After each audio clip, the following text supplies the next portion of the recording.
Look at the people lining up at the bank on Friday afternoon. Look at the office worker proudly moving part of her paycheck into savings. Look at the couple smiling because they finally hit their cash goal. They think they're being disciplined. They think they're being smart. They think they're protecting their future. They're not. They are slowly volunteering for a financial execution. Every month, they take the most valuable thing they own, their earned purchasing power, and lock it inside a machine designed to make it weaker. That machine is called cash savings. And in 2026, for the average person, it may be one of the fastest ways to stay poor while feeling responsible. My name is Roxy. I spend an insane amount of time studying why people who do everything right, work hard, avoid stupid debt, save money, live carefully, still end up trapped in the middle class for life. To answer this, I've spent thousands of hours analyzing inflation, central bank behavior, asset appreciation, and the psychological lies that keep ordinary people attached to safe habits that quietly destroy their future. And one of the biggest lies ever sold to the middle class is this: saving money makes you secure. No. In many cases, saving too much cash makes you weak. It makes you slower. It makes you poorer. And worst of all, it makes you feel virtuous while you're losing. Let's destroy the first myth. We were told if you want to build wealth, start by saving more money. That sounds mature. That sounds wise. That sounds like what responsible adults do. But here's the brutal truth: saving cash is not the same as building wealth. Saving cash can help you survive. But if you overdo it, it can quietly stop you from ever escaping. Because cash doesn't grow fast enough, it just sits there. And while it sits there, inflation keeps moving, asset prices keep rising, housing gets more expensive, stocks get more expensive, land gets more expensive, life gets more expensive. You think you're standing still. You're not. You're running backward on a treadmill while calling it discipline. That's the trap. Your savings account balance goes up, so you feel proud, but your real purchasing power goes down. So your future gets smaller. The number in the app rises. The life you can afford shrinks. That is one of the most evil illusions in personal finance. The system loves people who worship cash. Why? Because the moment you deposit your money, the bank gets to use it better than you do.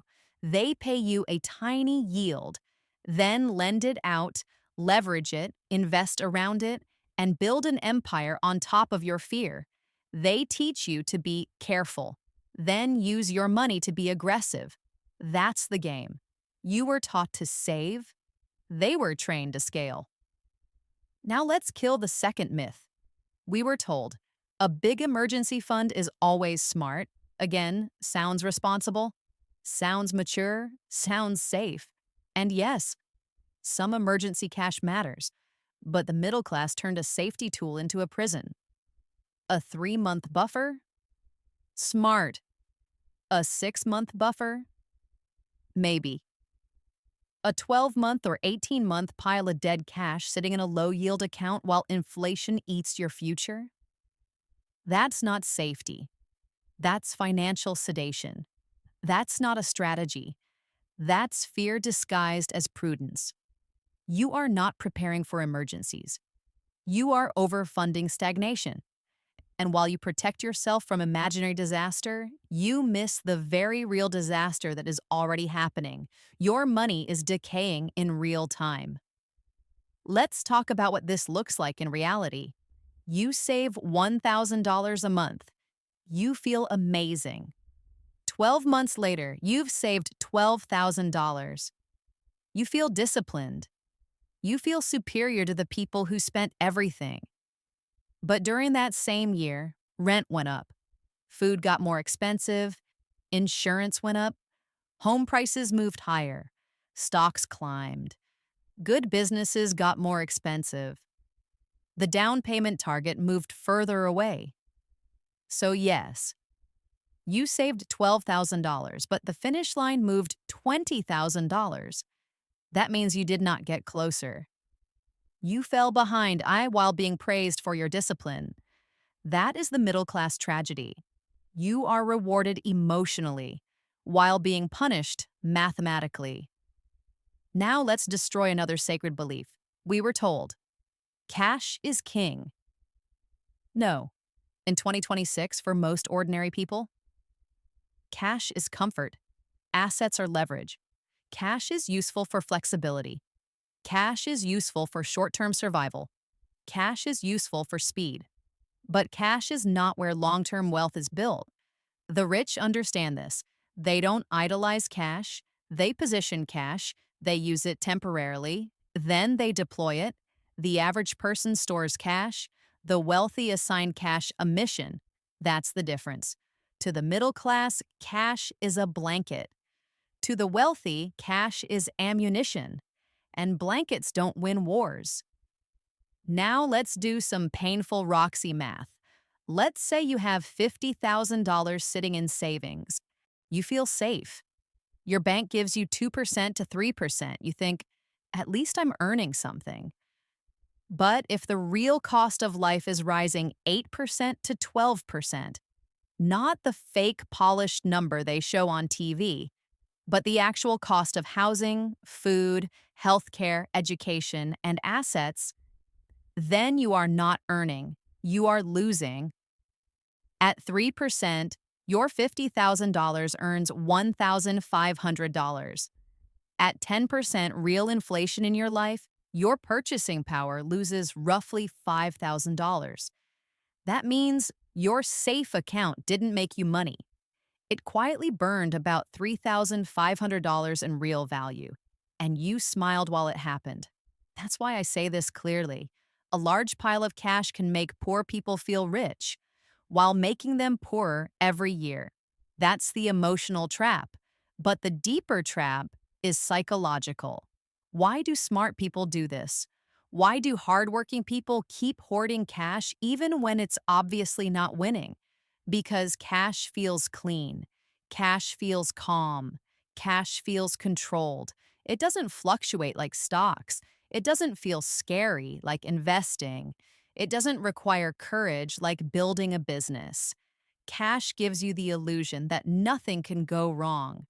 But that's exactly why it's dangerous.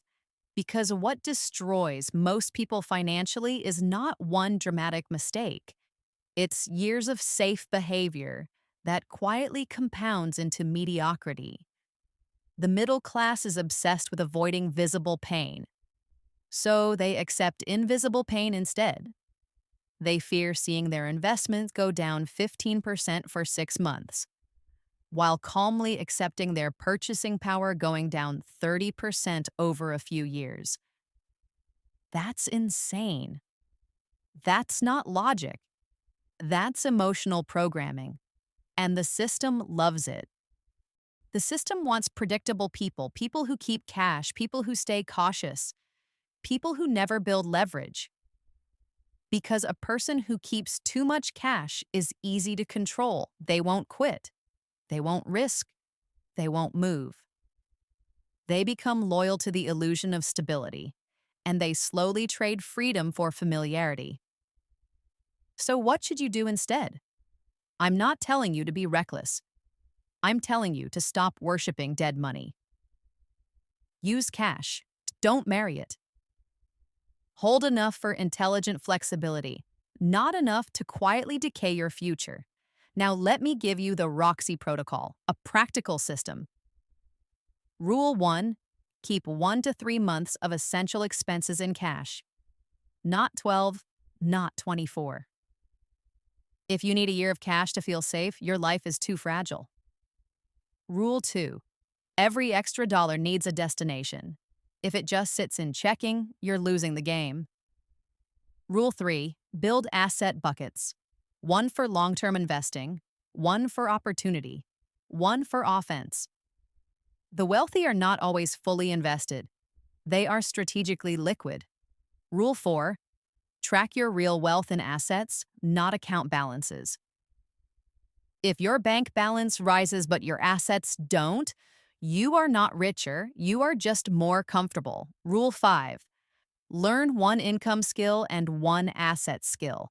Most people only learn how to earn. That's why they stay dependent. Rule 6. Stop admiring savers. Start studying allocators.